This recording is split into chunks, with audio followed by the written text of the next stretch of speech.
மணப்பெண்ணின் பிரத்யேகமான திருமணம் Vivaha the Chennai silks. Summer holidays வந்தாச்சு, நம்ம ஜிடி ஹாலிடேஸும் வந்தாச்சு. GT holidays, south India's #1 travel brand.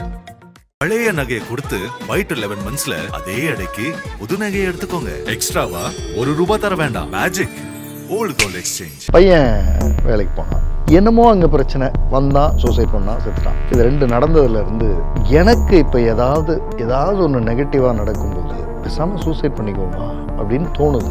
அப்போ நீங்கள் நான்லாம் இறப்பப்போ யாரையோ போய் பார்த்துட்டு வரோம்ல, நம்ம எதுக்காக போகிறோம் ஆக்சுவலாக? இல்லை அவன் இறந்துட்டாங்க, சும்மா பார்க்கலன்னா நல்லா இருக்காதுன்னு சொல்லிட்டு போவோம். இங்கேயே நாம் தப்பு பண்ணுறோம்.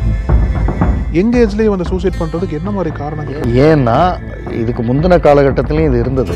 அப்போ மனிதர்களோட நம்ம பேசிகிட்டு இருந்தோம், இப்போ மெஷின்ஸோட பேச ஆரம்பிச்சிட்டோம். என்றைக்குமே வில்லத்தனம், வில்லன் அப்படின்றது இன்னைக்கு இல்லை. நீங்கள் எல்லாம் பைபிள் எடுத்துங்க, எல்லாவற்றிலும் அது எங்கேயோ இருந்துகிட்டே இருக்குது. கடன் தொல்லை சார், பெரிய பிரச்சனை, சூசைட் பண்ணி செத்தலான்னு கூட யோசித்தேன். அப்புறம் என்ன நினச்சேன்னா அப்படின்னு ஆரம்பித்து அவங்க பேசுகிறது தான் ஹவு.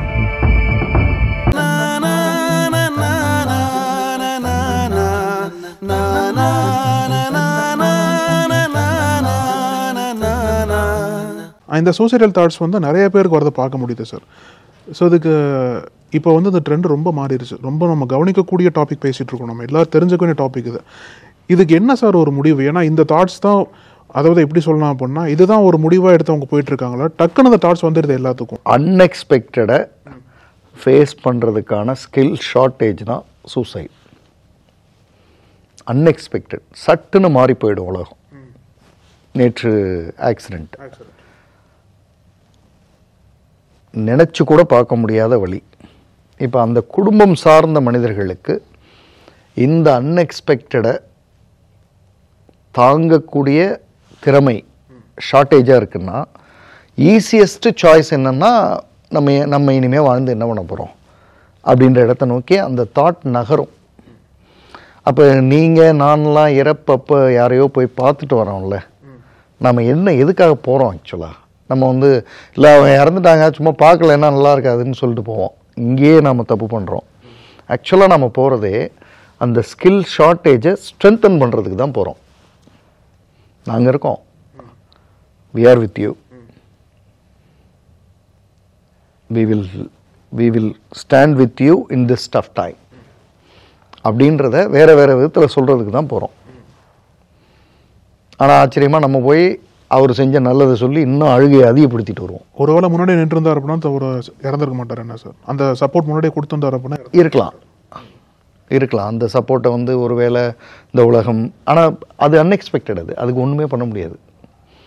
நீங்கள் அதாவது சார், நடந்ததுக்கு நாம் 1000 விளக்கங்கள் சொல்லலாம், ஒன்றும் பண்ண முடியாது. ஆனால் நடக்க போகிறத கண்ணு முன்னாடி இல்லை இப்போ இவங்களை அப்படின்னு நாம் ஒரு யோசிக்கலாம். இப்போ யாரோ ஒருத்தங்க பண்ணிட்டாங்க ஒரு ஃபேமிலியில், அப்போ மீதி பேருக்கு நாம் போய் பேசுகிறதுனுடைய நோக்கமே அந்த ஸ்கில் தடுமாறும். நான் திறமையாக சொல்கிறேன், இந்த ஸ்கில் தடுமாறும். நீங்கள் எமோஷன் அது இதெல்லாம் போட்டு குழப்பிக்க வேண்டாம். அன்எக்ஸ்பெக்டடை ஃபேஸ் பண்ணுற ஸ்கில் ஷார்ட்டேஜாக இருக்குன்னா த ஈஸியஸ்ட் சாய்ஸ் சூசைட்.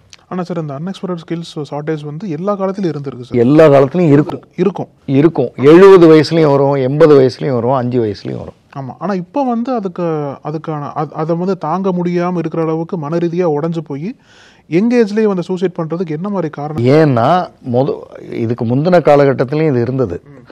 அப்போ மனிதர்களோட நம்ம பேசிகிட்டு இருந்தோம், இப்போ மெஷின்ஸோட பேச ஆரம்பிச்சிட்டோம். அதனால் இப்போ ஈஸியஸ்ட் சாய்ஸ், நம்ம உடனே போய் கூகுளில் போய் ஏதோ சர்ச் பண்ணோம்னா அவங்க கூட இப்போ பிரச்சனையில் கடைசியில் தூக்கு மாட்டி செத்துட்டாரு அல்லது டேப்லெட் சாப்பிட்டு இறந்துட்டாருன்னு படித்தா அப்புறம் அதுதான் நம்மளும் போல இருக்குது அப்படின்ற மாதிரி ஏதோ போயிடுது. ஆனால் இதற்கான மனிதர்கள் இருக்காங்கல்ல.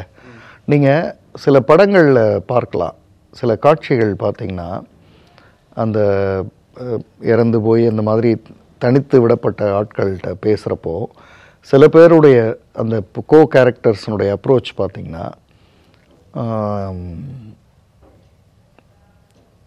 நீ இன்னமும் செய்ய வேண்டியது என்னமோ இருக்குது, அதுக்கு கூட இருக்கணும்னு எனக்கும் எழுதியிருக்கு, அதனால தான் உன்னை பார்க்க வந்தேன் அப்படின்ற மாதிரி இருக்கும்.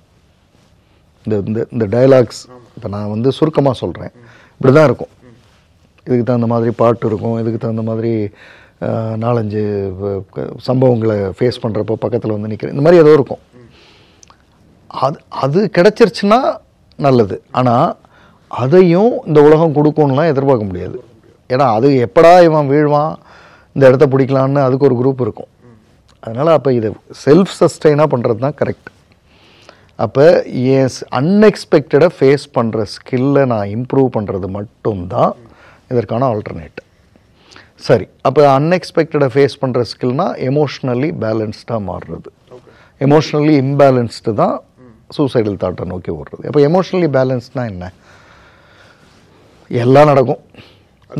நான் வேறு மாதிரி உங்களுக்கு சொன்னால் புரிஞ்சிடும், எனக்கு சொன்னால் புரிஞ்சிடும், இங்கே இருக்கிறவங்களுக்கு சொன்னால் புரிஞ்சிடும். நீங்கள் நான் சார்ந்த ஒரு குடும்பம் இருக்குது, அதில் ஒரு 30 ஃபேமிலி மெம்பர்ஸ் நமக்கு வந்து ரொம்ப க்ளோஸாக. இப்போ ஒரு பேப்பர் எடுத்து வரிசலாக எழுதுனா அப்பா, அம்மா, தாத்தா, சித்தப்பா, பெரியப்பான்னு ஏதோ எழுதிடுவோம். தங்கை, அண்ணன், தம்பி, குழந்தைங்க அப்படின்னு எழுதிடுவோம்ல. இவங்க எல்லாம் ஒரு நாள் இல்லை, என்ன பண்ணுவேன்? ஏற்றுக்க முடியாது, அன்னைக்கு ஏற்றுக்க முடியாது. ஆனால் இதை இப்போது ஒரு முறையோ 2 முறையோ 5 முறையோ 10 முறையோ நினச்சிட்டோன்னா முடியும். அதான் இம்பர்மனன்ஸ், அதான் மாற்றம் ஒன்றே மாறாதது, அன்எக்ஸ்பெக்டட். திடீர்னு வாழ்க்கை மாறிடும். இப்போ நேற்று அந்த யார் இந்த ஃப்ளைட்டில் போனதனுடைய அவங்களோட நிலைமை என்ன? இதுதானே. இப்போ இது மாதிரி நடக்கும்னு நான் நினைக்கவே நடக்கும் தெரியாது. நாங்கள் இப்போ போயிட்டு வந்தோம் ஹிமாலயாஸு, எனக்கு இதை பார்த்ததும் தோணுச்சு. இப்போது நம்ம போயிருந்ததில் இப்படி தோணக்கூடாது. ஆனால் அங்கே அந்த இடத்துல தான் அதை நம்ம என்னென்ன அபசகனம்னு வச்சுருக்கோம். அபசகனம் இல்லை, அது அன்எக்ஸ்பெக்டடாக ஃபேஸ் பண்ணுறதுக்கு தயாராகிறது. இப்போ நான் போயிட்டு வந்ததில் 21 பேர் போனோம். 21 பேருக்கு இப்படி நடந்திருந்ததுன்னா 21 ஃபேமிலியும் எவ்வளோ பாதிக்கப்படும். அப்போ நம்ம கையில் இல்லாதது அதுக்கு ஒன்றும் பண்ண முடியாது, அது தெரியல. ஆனால் நம்ம போகும்போது ரொம்ப இன்னமுமே நம்ம கையில் நம்ம செய்ய வேண்டிய விஷயங்கள்லாம் கொஞ்சம் சரியாக செஞ்சு பார்த்து கூட்டிகிட்டு போகணும் அப்படின்ற பொறுப்பை அதிகப்படுத்திக்கிறது இருக்குல்ல, அதுதான் வந்து ஆமாம் அந்த இடத்துக்கு வந்துடுறது. அப்போ எல்லாம் செஞ்சாச்சு, அது தெரியல. அதுக்கு மேலே எனக்கு whatever the best I can do I have done. இதுக்கு மேலே எனக்கு தெரியல. அது சார் பார்க்கக்கூடிய வியூவர்ஸ்க்கு 3 வழிமுறைகள் சொல்லணும் அப்படின்னா, அதாவது இந்த சூசைட் தாட்ஸ் வந்து உங்களுக்கு வராமல் இருக்கிறதுக்கு வந்தால் என்ன பண்ணலாம் அப்படின்ற 3 சிம்பிள் வழிமுறைகள் சொல்லணும். இல்லை, வராமல் இருக்கிறது வேணாம், வந்தான்றதுல இருந்து. ஏன்னா வராமல் இருக்கிறவங்க ஜாலியாக இருக்க போகிறாங்க. வந்தால் என்ன பண்ண வந்தால் ஃபஸ்ட்டு இது ஆல்டர்னேட் இல்லை. நிறைய பேருக்கு இதுதான் ஆல்டர்னேட்னு நினச்சிட்டு இருக்காங்க. இது ஆல்டர்னேட் இல்லை, இது ஆல்டர்னேட்டே இல்லை. இதுக்கு ஆல்டர்னேட்டே கிடையாது. இல்லை, சூசைடு ஆல்டர்னேட்டே இல்லை. ஓகே ஓகே ஓகே வாழறது தான் ஆல்டர்னேட். நீங்கள் ஏற்கனவே வாழ்ந்தீங்க, விழுந்துட்டீங்க, திரும்ப வாழறது தான் ஆல்டர்னேட். இறக்கிறது ஆல்டர்னேட் இல்லை, வாழறது தான் ஆல்டர்னேட். ஒன்று, வாழறதுக்கு அன்எக்ஸ்பெக்டடை வந்து அக்செப்ட் பண்ணுற பக்குவம் தான் ஸ்டெப் 1. அதுக்கு வேறு ஆப்ஷனே கிடையாது. அந்த ஸ்கில் எப்படி டெவலப் பண்ணுறது சார்? நீங்கள் சொன்ன போல எமோஷனலி பேலன்ஸ்டாக இருக்கலாம். ஆமாம், வேறு ஆப்ஷன். நீங்கள் வாட் இஸ் நாட் இன் கண்ட்ரோல்னு ஒன்று இருந்துகிட்டே இருக்குது. நேற்று நான் சென்னையில் வந்து இறங்குறேன். அண்ணா நகர் வந்து ரொம்ப பாஷான ஏரியா, எல்லாம் சொல்கிறோம். ஸ்ட்ரீட் முழுக்க தண்ணி. என்னடா கால் வைக்கலாமா வைக்க வேண்டாமா அப்படின்றது. எங்கே குழி இருக்கும் எங்கே எதுவுமே தெரியாது நமக்கு. ஆனால் காலையில் இல்லை, பியூட்டிஃபுல்லாக இருக்குது. காலையில் எல்லாம் மழை பெஞ்ச அடையாளமே இல்லை, ஈரம் மட்டும் இருக்குது. வாழ்க்கை அப்படி தான் இருக்கும். நைட்டு ஐயோ அம்மான் இருந்தது, காலையில் பார்த்தா ஒன்றுமே இல்லை, நைட்டு அப்போ தூங்கி எந்திரிச்சா சரியாக போல் இருக்கு. அவ்வளவுதான் வாழ்க்கை. அந்த இடத்துக்கு நம்ம வந்துடணும். அது செகண்ட் பாயிண்ட்டாக நான் சொல்வேன். அது வந்துடும். அது இப்போ இறந்த அன்னைக்கு சாப்பிடல, ரைட்டு. 3 நாள் சாப்பிடல, ரைட்டு. 30 நாள் சாப்பிடாம இருந்துமா? இல்லை. 7வது நாளோ 8வது நாளோ சாப்பிட்டுட்டோம், சரியாகும். இது செகண்ட். தேர்டு வந்து இதுக்கு அதே தேதி, அதே நினைவு, அதே இடம், அதே வீடு, அதே ஊர், அதுக்கு ரீப்ளேஸ்மெண்ட்டாக ஒரு தாட்டை வந்து கையில் எடுக்கணும். இந்த ஊரில் இப்படி ஒரு சூழலில் இருந்து சிறப்பாக வந்தேன்னு நான் வாழ்ந்து காட்டுவேன்.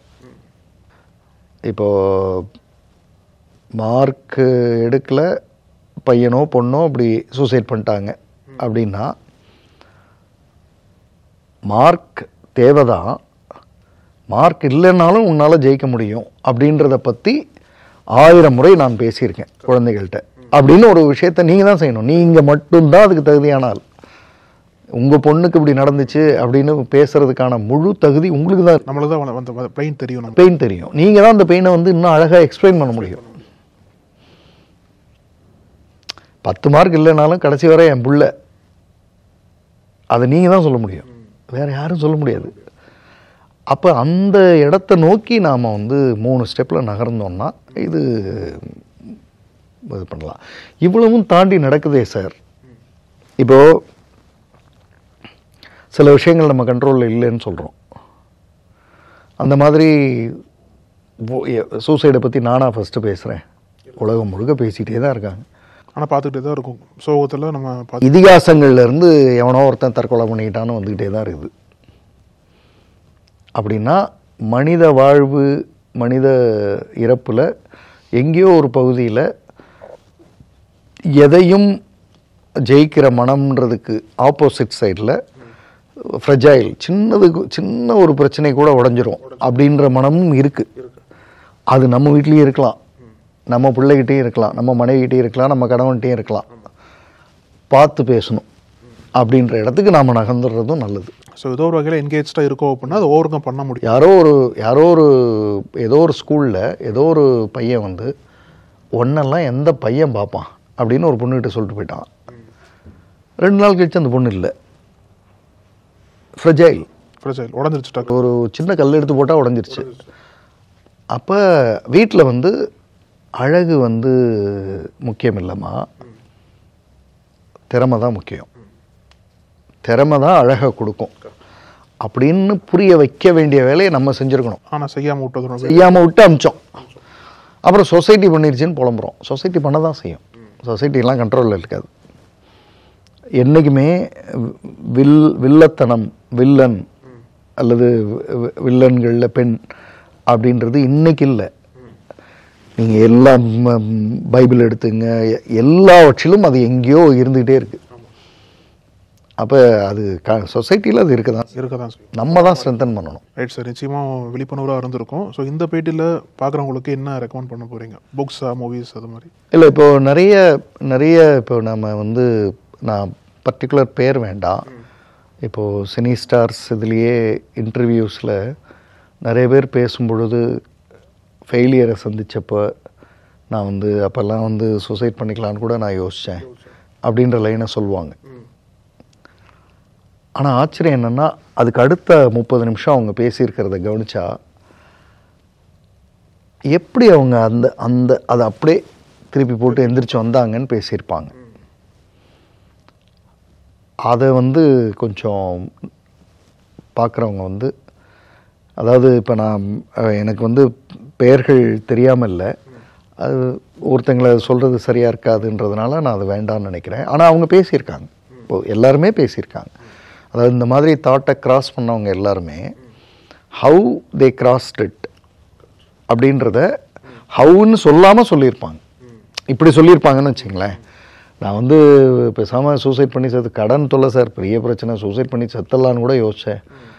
அப்புறம் என்ன நினச்சேன்னா அப்படின்னு ஆரம்பித்து அவங்க பேசுகிறது தான் ஹவு. அதுக்கப்புறம் வாழ்க்கை எப்படி செதுக்குனாங்க அப்படின்றத சொல்லுவாங்க. இருக்குது.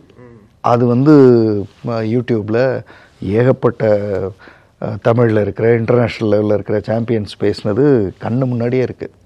நீங்கள் வந்து கூகுளில் போய் அல்லது யூடியூப்பில் போய் how life after suicidal thoughts அல்லது ஆஃப்டர் சூசைடல் தாட் சாம்பியன்ஸ் அப்படின்னு ஏதாவது ரேண்டமாக ஒரு 4-5 லைனை போட்டால் இப்போ நான் சொல்கிறதெல்லாம் வந்துடும். ஏன்னா நான் அப்படி தேடி பார்த்து அப்போ எல்லாத்துக்கும் இந்த தாட்ஸ் நிச்சயமாக இருக்கும். ஏன்னா எங்கேயோ ஒரு இடத்துல அன்எக்ஸ்பெக்டட்னா என்ன, யாரை நாம் ரொம்ப நேசிக்கிறோமோ அவங்க செய்கிறது, யாரை நாம் ரொம்ப மதிக்கிறோமோ அவங்க நம்மளை என்னமோ செய்கிறது, அப்புறம் எதை நாம் ரொம்ப பலம்னு நினச்சோமோ. இப்போ நம்ம ஒரு வீடு வாங்கி அப்பாடா ஒரு வீடு வாங்கியாச்சுன்னு வீடு ஓனத்துலேயே இல்லையாமே, நிலைமை புறம்போக்காமேன்னு ஒருத்தன் காலையில் வந்து இறங்கினான்னா என்னமோ ஆகிடும். அப்புறம்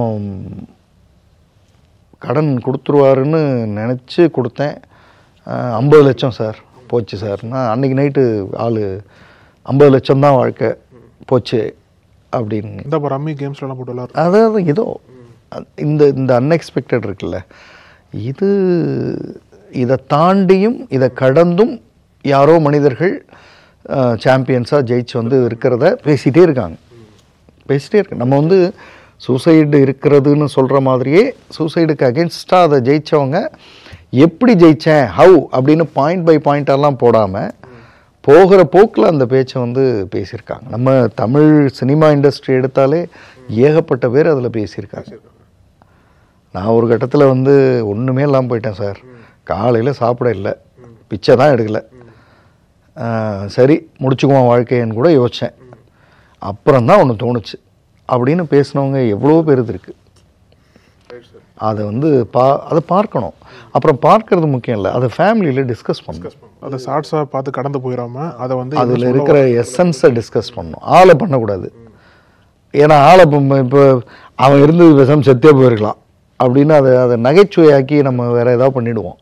இந்த எசன்ஸ் இப்படி வந்தது, ஆனால் எப்படி எந்திரிச்சு வந்தார் அவர் யாரோ விட்டுருவோம். அவர் எப்படி எந்திரிச்சு வந்த வழிகள் நாம் எப்போவுமே மனசில் வச்சுக்கணும் அப்படின்னு டிஸ்கஸ் பண்ணணும். பண்ணால் தானே தெரியும். எந்த ஃபேமிலியில் இப்படி டிஸ்கஸ் பண்ணுறோம்?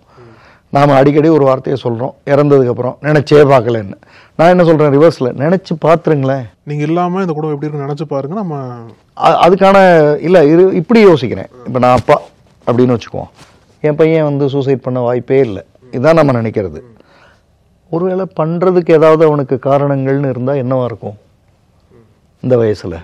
அப்போ அது வராமல் இருக்கிறதுக்கு என்ன பண்ணணும், என்ன பேசணும், யார் அப்படிலாம் வந்திருக்காங்க, எப்படி எந்திரிச்சு வந்தாங்க, நான் தானே ப்ரிப்பேர் பண்ணோம். சார் போர் வராதுங்க, ஏன் மிலிட்ரி டெய்லி காலையில் எந்திரிச்சு எக்ஸசைஸ் பண்ணுது? இந்தியா எங்கே இப்போ போருக்குன்னு எங்கே போனோம் நாம்? ஆனால் ஒன்று வச்சு டெய்லி காலையில் பண்ணிகிட்டே தானே இருக்கோம். வந்துடும், வரலாம், இப்போ இருந்தே அலர்ட்டாக இருந்தால் மட்டும்தான். ஆமாம், அப்படிதான் இதை பற்றி நிறைய பேசணும். இதை பற்றி இந்த விஷயங்களை பற்றி, அதாவது வாட் இஸ் சூசைடை விட how to come out of it, அதை பேசினா I think next generation will be fantastic. டெஃபினட்டாக சார், நீங்களும் அதை பற்றி நல்லா பேசியிருக்கீங்க. அது நிச்சயமாக ஒரு எல்லாத்துக்கும் போய் சேர ஒரு டாபிக் தான் சார் இது. கண்டிப்பாக, நிச்சயமாக உங்களோட கருத்துக்கள் ரொம்ப நன்றி சார். தேங்க்யூ. அப்பாவுக்கு ஒரு தொடர்பு இருக்குது, அந்த தொடர்பு அம்மாவுக்கு தெரியாதுன்னு அப்பா நினச்சிட்டு இருக்காரு. அம்மாவுக்கு தெரியும். அப்பா எனக்கு எல்லாமுமானவர், ஆனால் இந்த ஒரு தவறு செஞ்சிட்ருக்காரு. அவங்கவுங்களுக்கு இது கரெக்டு, சரி அப்போ நானும் இப்படி இருந்தால் என்ன அப்படின்னு என்னுடைய பர்சனாலிட்டி வந்து டைல்யூட் ஆகிற ஒரு இடமா இருக்குது. அந்த லைனுக்கு ஈக்குவலாக இப்போ யாராவது எங்கேயாவது ஏதாவது ஒரு இப்போ யாரோ வந்து ப்ரப்போஸ் பண்ணுறதோ ஏதோ நடக்கும்போது சும்மா செஞ்சு பார்த்தா என்ன அப்படின்லாம் தோணுது. அப்போ எங்கேயோ உள்ள நமக்கே இருக்கோ அப்படின்னா தலையை குனிஞ்சிட்டாங்க. நீங்கள் வேறு கரெக்டாக கேட்டி சில விஷயங்களை ரொம்ப ஹிப்னாட்டிக்காக சொல்ல வேண்டியிருக்கு. கம்பெனியே திரும்பி எடுத்துக்குவான்னு சொன்னோடனே அழுதுட்டாங்க. இதை பார்த்துட்டு இருக்கிற எத்தனை பேருக்கு இது புரியும்னு தெரில. பொண்ணுக்கே அல்லது பையனுக்கே இயல்பாக அப்படி ஒரு சிந்தனை இருக்கும்போது நாம் வந்து அதுக்கு ஒரு வேலிட் ரீசனாக மாறிடும். என்ன கன்றாவியாக அவர் பேசிகிட்டு இருக்காரு, பேசிட்டு இந்த பக்கம் வந்து என்கிட்ட எப்படி அப்பா பொண்ணுன்னு எவ்வளோ அழகாக பேசுகிறாருன்னு ரெண்டு பக்கமும் எனக்கு தெரியும். நக்கீரன் டிவிக்கு சப்ஸ்கிரைப் செய்யுங்கள். உங்கள் ஆதரவே எங்கள் பலம். ஆசிரியர்களுக்கு நண்பனாகவும் மாணவர்களுக்கு ஆசானாகவும் திகழும் தேர்வு வழிகாட்டி. ஒவ்வொரு பாடத்திற்கும் அனுபவமிக்க ஆசிரியர்களின் துல்லியமான தெளிவான விடைகள். CNC இருக்கு, தேர்வு பயம் எதற்கு? இது தீரன் பப்ளிஷிங் ஹவுஸ் விற்பனை வெளியீடு.